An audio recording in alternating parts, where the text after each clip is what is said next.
Assalamualaikum.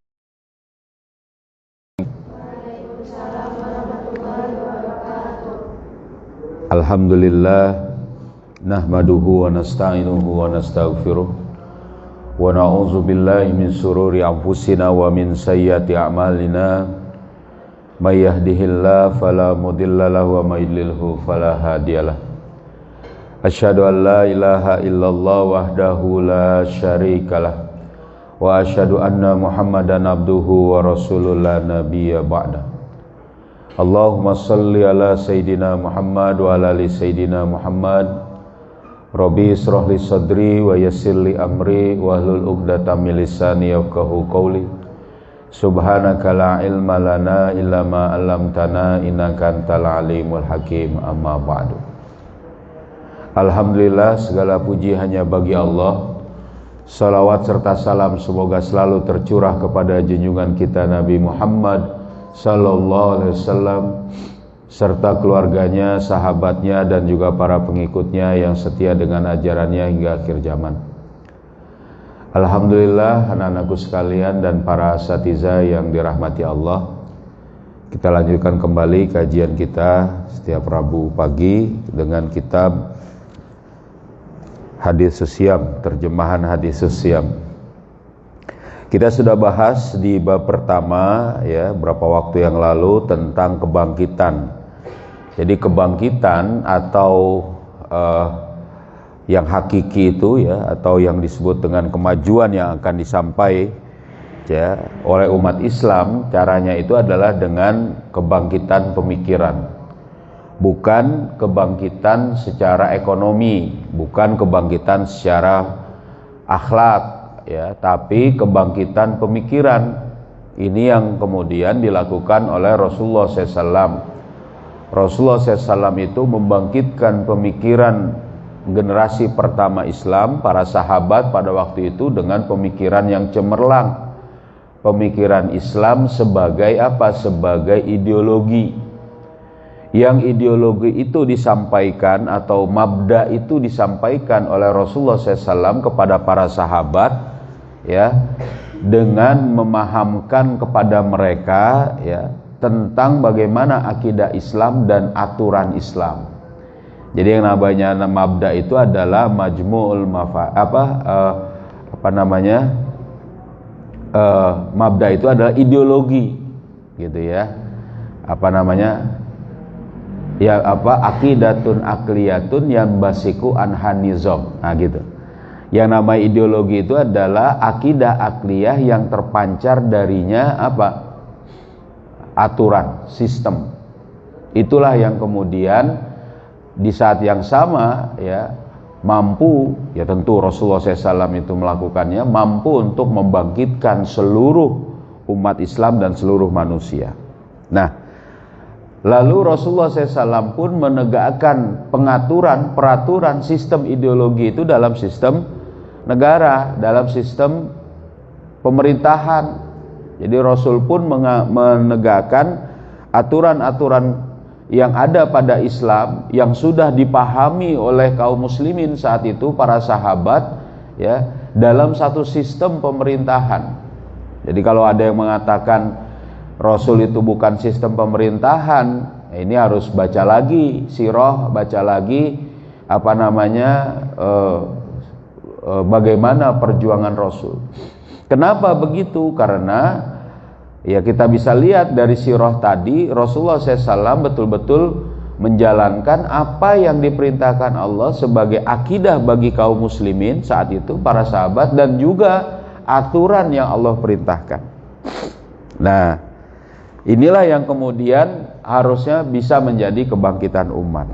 Kita lanjutin di sini ya. Dijelaskan di sini. Jadi ada sistem yang dibangun tadi. Kalau bukan sistem Islam, negara tadi bukan berdasarkan pemikiran ideologi yang sebenarnya, maka ini akan hancur. Makanya dikatakan di sini, negara yang dibangun ya di atas landasan ya la ilaha illallah Muhammadur Rasulullah ya, negara seperti itulah yang mampu bangkit Jadi setelah Rasulullah membentuk negara di situ, ya, membangun negara di tengah-tengah masyarakat Madinah, ya, pada waktu itu menjadi pemimpin pemerintahan. Itulah negara yang dibangun berdasarkan la ilaha illallah Muhammadur Rasulullah, berdasarkan akidah. Ini yang mampu bangkit, gitu loh. Jika satu negara dibangun berlandaskan pada mazhab, misalnya, ya, Abu Hanifah, atau bersandar pada buku karangan Tahtawi, Abu Hanifah, ya, mazhab Imam Mahjab atau Imam At-Tahtawi, misalnya salah satu Imam Al-Azhar, ya, atau berdasarkan pada hukum-hukum syara semata, maka negara tersebut sama sekali tidak akan mampu bangkit, karena sandaran-sandaran, ya, tersebut layaknya peraturan dan perundang-undangan yang tidak mendatangkan kebangkitan sedikit pun. Jadi kalaupun misalnya negara tadi dibangun oleh orang Islam, mereka bilang punya landasan akidah Islam, tapi akidah tadi dan aturan tadi mengambil aturan yang hanya sebatas misalnya mazhabiyah. Kalau sekarang ada misalnya, ya, mazhab Hambali ditegakkan dalam sistem negara, itu tidak mampu untuk membangkitkan. Buktinya ya memang nggak bisa bangkit sampai sekarang itu. Kenapa? Itu sama seperti negara-negara lain yang menetapkan konstitusi, undang-undang untuk aturan negaranya, tapi tidak dengan bagaimana ideologi itu diemban oleh seluruh masyarakatnya, gitu. Ini nggak bisa, ya. Ya, dikatakan di sini. Jadi negara harus berdiri atas landasan la ilaha illallah Muhammadur Rasulullah. Setelah itu barulah mengambil hukum-hukum syara dengan menempatkan hal itu adalah perintah Allah. Jadi landasannya harus akidah Islam, lalu menjadikan akidah Islam itu pancaran dari sistem tadi, hukum syara. Jadi orang itu menjalankan akidah, menetapkan dalam dirinya akidah dan menjalankan aturan Allah itu dengan landasan apa? Sadar hubungannya dengan Allah. Dan dia memahami karakter Islam sebagai ideologi. Contoh satu misalnya, harus ada dakwah. Karena yang namanya ideologi itu harus ada hamlud dakwah atau muhafazatu alal mabda. Harus ada mengemban dakwah dan menjaga ideologi. Maka pada saat itu apa? Daulah Islam, sistem Islam yang akan membangkitkan umat, itu akan apa? Menyampaikan dakwah kepada seluruh penjuru dunia. Baru itu ajaran Islam. Oh, itu juga misalnya kalau kita lihat misalnya Saudi juga misalnya mengerjakan dakwah, tapi dia tidak menerapkan syariat Islam pada seluruh umat Islam. Memang dia mengirim misalnya para dai, para ulama ke seluruh negeri, tapi mereka mengirimkan untuk apa? Berlandaskan mazhab mereka. Walaupun mereka bilang saya tidak bermazhab, kami tidak bermazhab. Lah kalau gitu apa mereka? Sama. Ya kan? Bahkan mereka mengambil sendiri, ya kacau lagi akhirnya nanti. Harusnya berlandaskan akidah Islam dan menerapkan akidah Islam, juga menerapkan apa? Ideologi tadi itu dengan sifat-sifat ideologi, sifat mabda. Ngapain? Menyebarkan ideologi dan menjaga, menerapkan apa? Menjaga muhafazatu alal Islam, muhafazatu alal mabda. Nah, jadi dikatakan begitu, ya.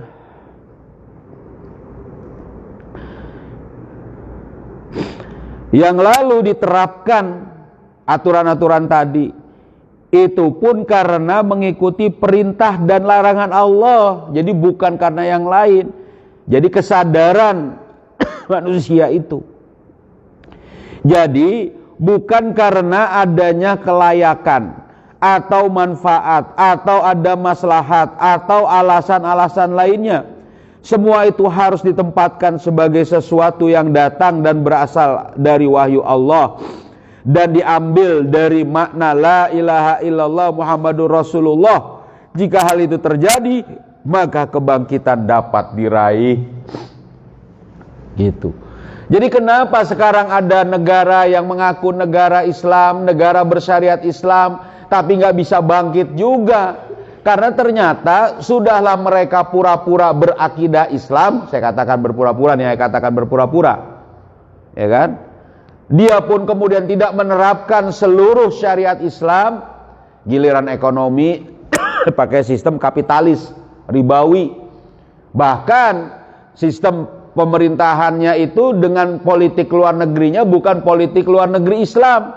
Bekerja sama dengan Israel, bekerja sama dengan Yahudi tadi, bekerja sama dengan Amerika, bekerja sama dengan musuh-musuh Allah dengan alasan ekonomi, bahkan mengambil sistem yang bukan sistem Islam, hanya mengambil sistem ekonomi kapitalis. Ini pura-pura menerapkan Islam, pura-pura di benderanya itu la ilaha illallah, padahal tidak menerapkan aturan Allah.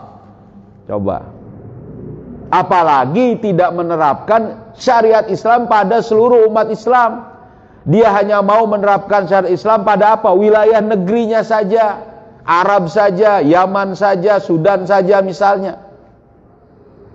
Coba. Ini nggak akan bangkit. Paham? Iya, nggak akan bisa itu kayak gitu. Makanya harusnya sistem Islam ini diterapkan pada seluruh umat Islam ini yang seharusnya dan akan bisa menjadi kebangkitan bagi umat Islam. Nah, umat Islam saat ini jika mereka menghendaki kebangkitan, mau tidak mau harus menjadikan akidah Islam sebagai asas yang menjadi arahan kehidupan mereka.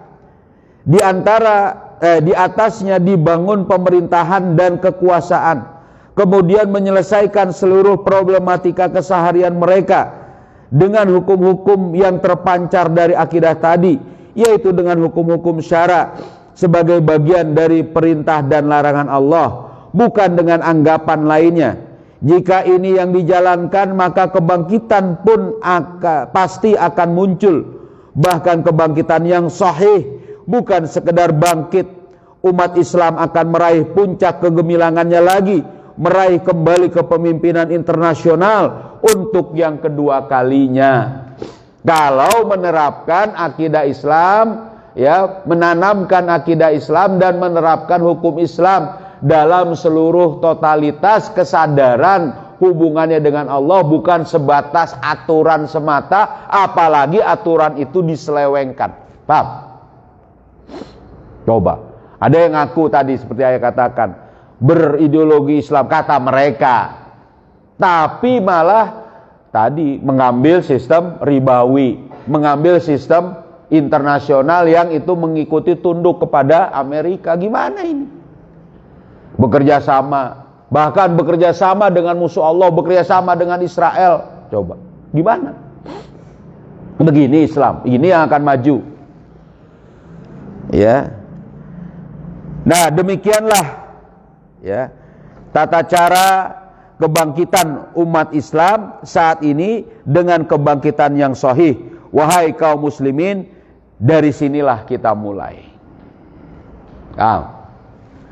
Itu. Jadi kebangkitan yang sahih itu adalah kebangkitan yang menerapkan syariat Islam secara totalitas dengan landasan akidah, ya, dan juga menerapkan seluruh aturannya, ya,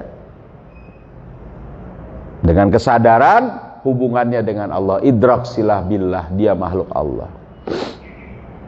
Coba, kalau ada misalnya kesadarannya apa? Kesadarannya saya warga Saudi, saya dakwah karena ditugaskan oleh pemerintah Saudi untuk dakwah di Indonesia misalnya. Lalu gimana? Diterapkan gak syariat Islam di Indonesia? Nggak ada, dia punya keinginan.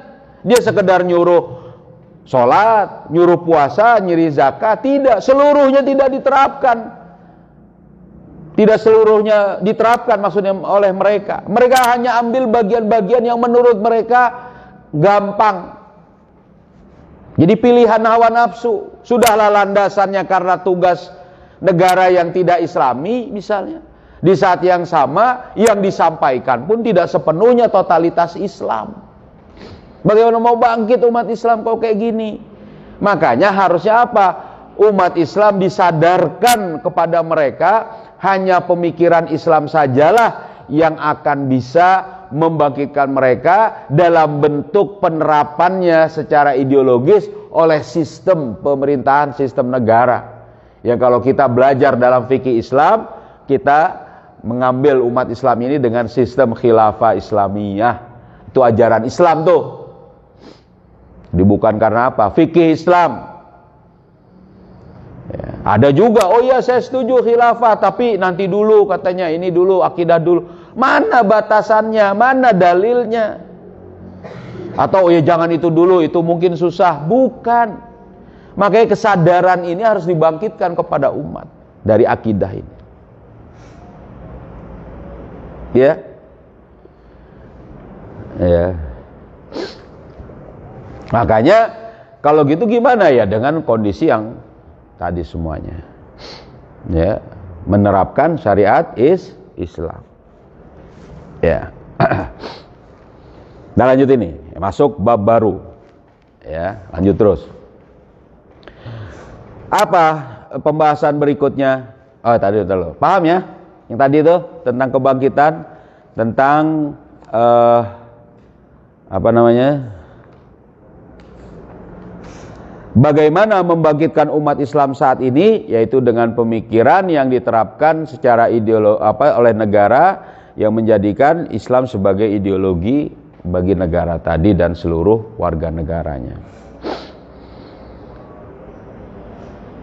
Ada pertanyaan? Paham? Ngerti? Ya, dibaca ulang lagi nggak apa-apa, mudah nih. Memang begitu, belajarnya berulang-ulang sedikit-sedikit. Nah, kita lanjutin. Menyibukkan diri dengan politik regional dan internasional adalah wajib, sama seperti wajibnya jihad. Nah ini di anak sekalian, ini ada kewajiban yang dilupakan. Ya, lupa kaum muslimin dengan satu kewajiban ini.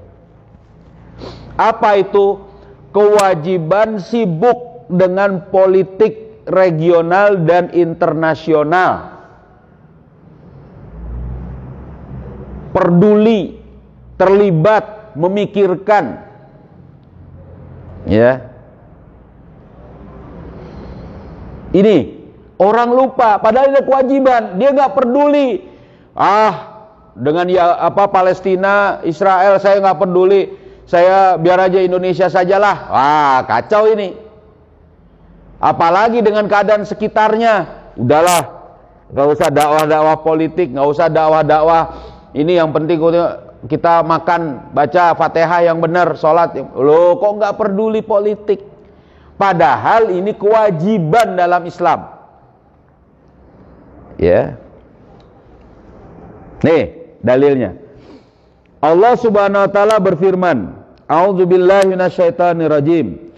Alif lam mim. Gulibatir rum fi adnal ardi wa hum min ba'di ghalabihim sayaglibun. Ya. Alif lam mim. Telah dikalahkan bangsa Romawi di negeri yang terdekat, dan mereka sudah dikalahkan itu, dan mereka sesudah dikalahkan itu akan menang dalam beberapa tahun lagi.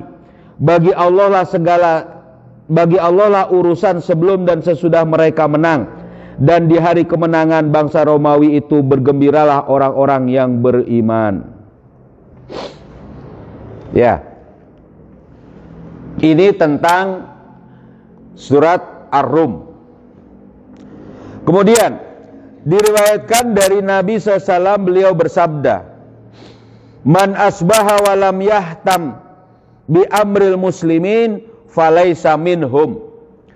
Barang siapa yang di pagi hari bangun dan terbesit dalam benaknya kepedulian terhadap urusan kaum muslimin, maka ia bukan termasuk golongan mereka, bukan termasuk golongan kaum muslimin. Masya Allah. Ini dalil untuk menjadi apa? Kita ini wajib untuk memperhatikan masalah umat Islam, politik, baik internasional, baik itu regional atau internasional, baik itu internasional atau regional. Tidak harus kita tuh ngerti politik, bukan masalah kita cuma ngafal saja. Wah, saya mah santri, saya mah cuma belajar kitab aja, ngafalin Quran saja, nggak huruf itu. Bukan, justru kalian ini mempelajari sakofah Islam, menghafal Quran, juga harus memikirkan umat.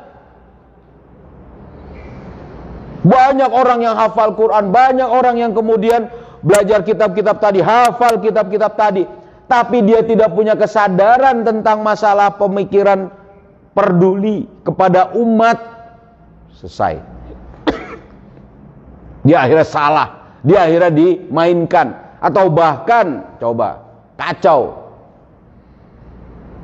Ada orang gelarnya tinggi, doktor, hafal Quran, hafal banyak hadis, bahkan luar biasa pendidikannya, ya kan? Tapi setelah dewasa, setelah dia tidak pernah membiasakan dengan urusan politik. Dia nggak ngerti dengan politik Islam, tidak peduli kepada kaum muslimin, bahkan apalagi kaum muslimin di luar negeri. Akhirnya apa? Dia jadi cecunguk partai kafir. Coba. Padahal dia orang Islam. Gitu. Bagaimana ini? Dia menjalankan agenda orang-orang barat, ya kan? Padahal dia orang Islam. Dengan alasan ya beginilah harus membangkitkan umat. Membangkitkan umat atau cari makan sendiri, karena nggak tahu itu. Nah, dikatakan di sini, diriwayatkan oleh Ibnu Majah dari Abi Umamah, bahwa ada seorang laki-laki pada saat ia melontar jumroh yang pertama. Jadi jumrah al-ula, jumratul ula. Jadi pada saat haji ada tiga kali jumroh, melontar jumroh, meronta kerikil sebagai representasi permusuhan kita kepada iblis dan setan. Kemudian dia mengajukan pertanyaan kepada Rasulullah SAW. Seraya dia berkata, wahai Rasulullah, jihad apa yang paling utama? Rasulullah diam, tidak berkata apa-apa. Bisa jadi Rasul tidak mendengar, bisa jadi gitu. Tapi ya mungkin memang harusnya diam dulu, mungkin bisa jadi. Tapi apa? Itu Rasul diam. Pada saat lontaran jumroh yang kedua, ya, laki-laki itu mengulang pertanyaannya lagi. Tapi Rasulullah SAW tetap diam, tidak berkata apa-apa. Jadi tempat jumroh itu ada 3, jumroh ula, wusta, dan terakhirnya itu. Nah, lalu dia jumroh pertama nanya Rasul, jihad apa yang utama? Yang jumroh kedua, dia nanya lagi, Rasul tetap diam. Yang ketiga pada saat jumroh Aqobah, namanya jumroh Aqobah, ya. Setelah lontaran jumroh Aqobah yang ketiga, kaki Rasulullah menginjak, ya, Sanburdi. Jadi saat Rasulullah ingin menaiki unta atau menaiki kendaraan tunggangannya. Jadi pada saat sudah mau dipancalkan, lalu kemudian Rasul berkata, Aina sa'il, di mana yang bertanya tadi? Lalu dijawab, saya wahai Rasulullah. Kemudian sabda Rasul, ya, melontarkan kalimat hak di hadapan penguasa yang zalim dan amir yang zalim. Nah, jadi berkata yang benar di hadapan penguasa yang zalim, itu jihad yang utama. Ya. Dalam riwayat Abu Daud dari Abu Sa'id dengan sanad yang marfu sampai kepada Rasulullah SAW, afdalul jihadi kalimatu adlin inda sultanin jairin. Jihad yang paling utama adalah melontarkan atau berkata dengan kalimat yang adil, yaitu Islam, di hadapan penguasa yang zalim. Nah, dari dalil-dalil ini, nas-nas ini, tadi ayat Quran, hadis, ada 3 hadis, di sini ada 2 hadis, 1 aja sudah cukup sebenarnya, tapi ini ada 3. Nah, dikatakan di sini, nas-nas tersebut menunjukkan kewajiban untuk menyibukkan diri dalam berpolitik. Kalau orang sudah balik, itu wajib melaksanakan seluruh perintah Allah, apalagi pelaksanaan yang wajib. Paham? Hukum ada yang wajib, ada yang mandub atau sunnah, ada yang makruh dan ada yang mubah, juga ada yang haram. Yang harus ditinggalkan yang haram. Kalau dia sudah akil balik, seorang muslim sudah sadar, maka dia wajib melaksanakan kewajiban-kewajibannya. Nah, salah satu kewajiban ini adalah apa? Berpolitik. Dalilnya itu tadi.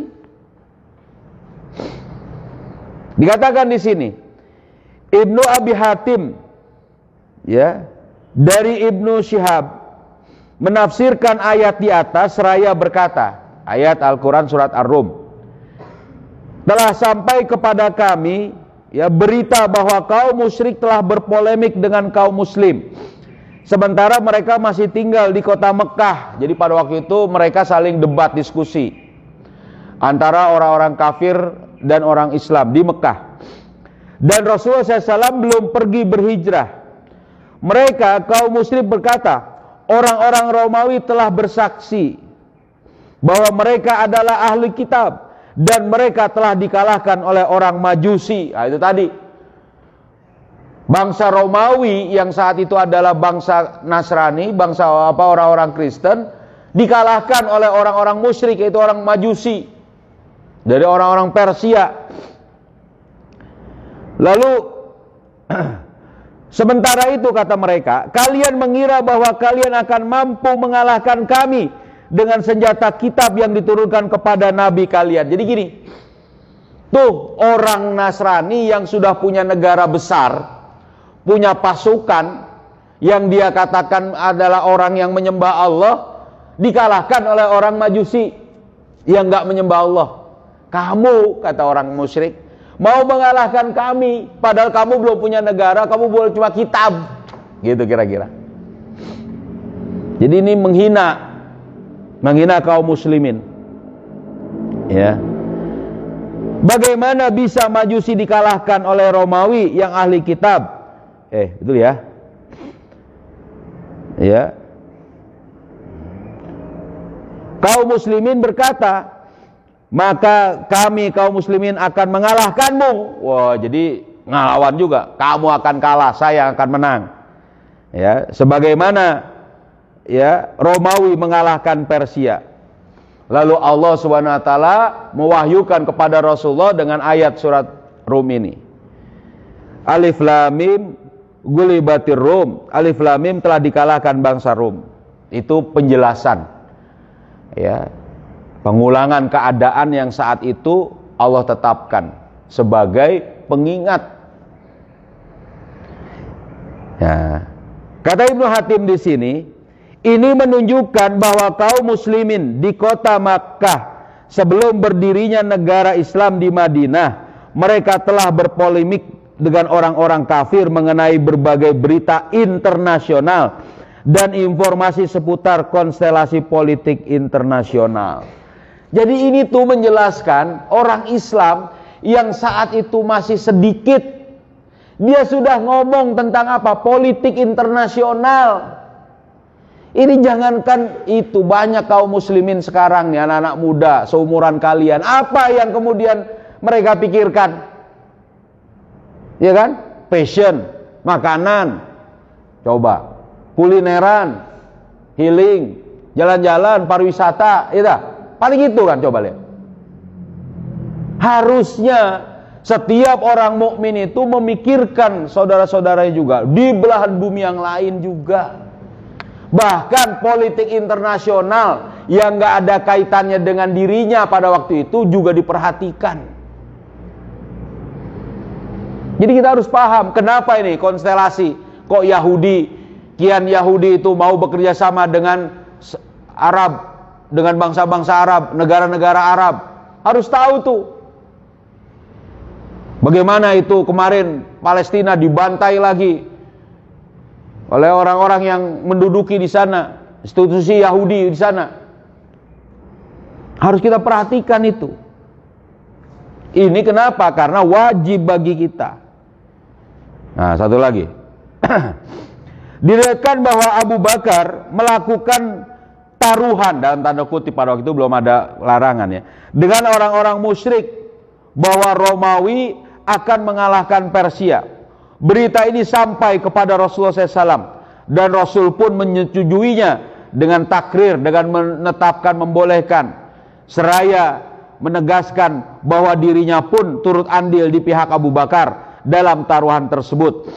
Ini juga menunjuk ini juga menjadi petunjuk lain bahwa mengetahui kondisi berbagai negara saat ini serta hubungan mereka satu dengan yang lainnya adalah perkara yang biasa dibicarakan oleh kaum muslim, dan Rasulullah SAW telah menegaskannya dengan turut andil. Bagaimana Abu Bakar saya bilang menang Romawi, ya kan? Oke, saya ikut. Maksudnya apa? Padahal saat itu kondisinya belum lagi menjadi umat yang mayoritas, umat Islam masih kecil, coba masih sedikit, tapi sudah memperhatikan konstelasi internasional. Dari mana mereka tahu? Dari orang-orang yang menyampaikan berita pada saat perdagangan terjadi di antara mereka, ngomong dikalahkan bangsa Romawi oleh orang Persia. Wah, nanti menang lagi, kata orang Islam. Oh enggak, kalah, ayo kita taruhan. Wah, kira-kira gitu. Sambil mereka itu apa? Berinteraksi di Mekah, di Ka'bah, di sekitaran Ka'bah. Ini sekarang gampang, buka HP, baca koran, udah politik internasional. Oke, ya kalian nggak pegang HP di sini ya, walaupun kalau asatidzah ada, asatidzah harus dijaga juga apa yang dibuka, ya kan? Ada koran, ada langganan koran kita, ada media umat, itu dibuka, dibaca. Mana bagian politik internasionalnya? Bukan karena kita ini gabut, nggak punya kerjaan, jadi baca koran aja deh. Bukan, karena harus sadar politik itu wajib memperhatikan keadaan kaum muslimin regional dan internasional. Wajib. Kalau nggak dilakukan berdosa. Pada tanya, kenapa sih kok masih langganan koran? Iya, biar apa? Biar kalian baca. Kok masih langganan media umat? Iya, biar kalian juga tahu tuh dipilihkan politik internasionalnya. Iya. Wah, tapi saya bisa pegang HP, alhamdulillah, gunakan, buka. Ya kan? Lihat, walaupun sesekali mungkin ya WA, chatting dengan teman, nggak apa-apa lah.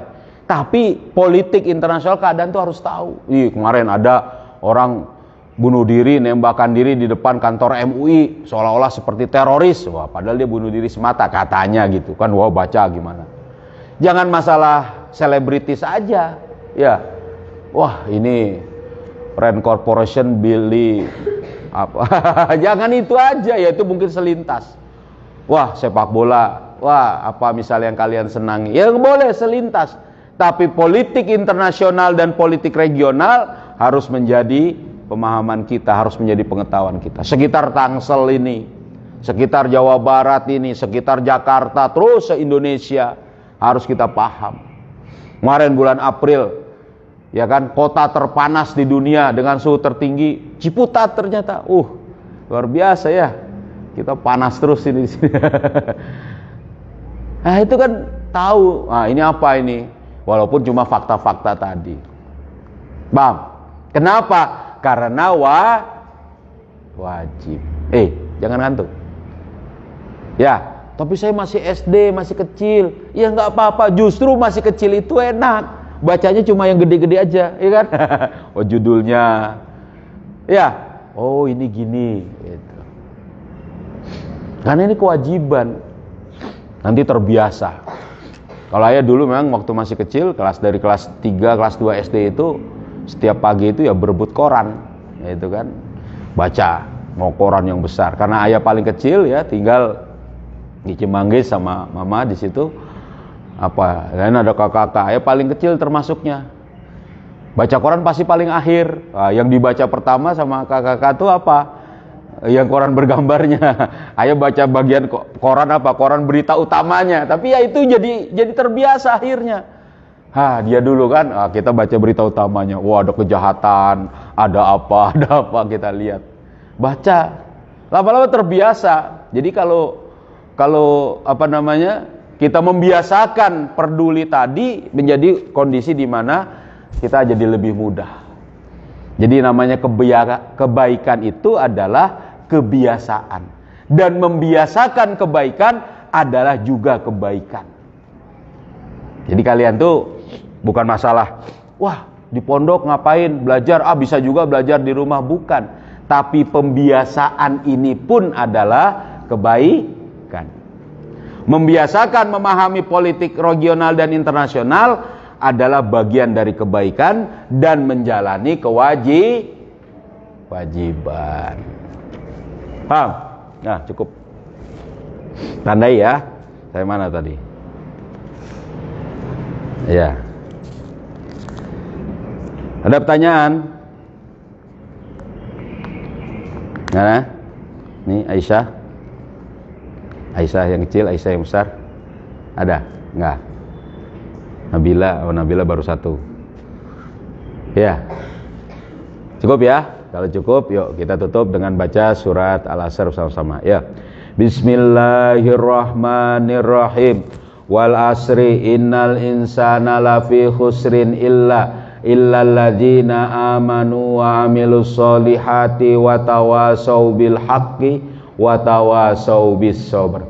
Subhanakallahumma wa bihamdika asyhadu an la ilaha illa anta astaghfiruka wa atubu ilaik. Assalamualaikum warahmatullahi wabarakatuh. Yuk kita selawatan ya.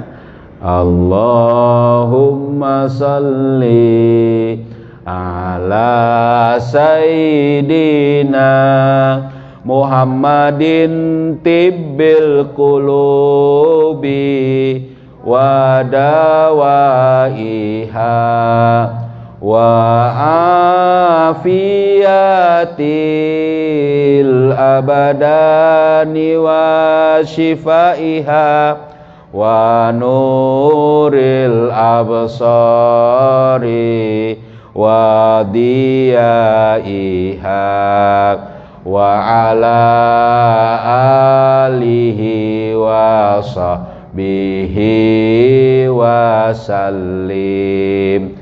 Allahumma salli ala sayyidina Muhammadin tibbil qulubi wa dawaiha wal afiyatil abadani wa shifaiha wa nuril absari wa diyaiha wa ala alihi wa sahbihi wa sallim.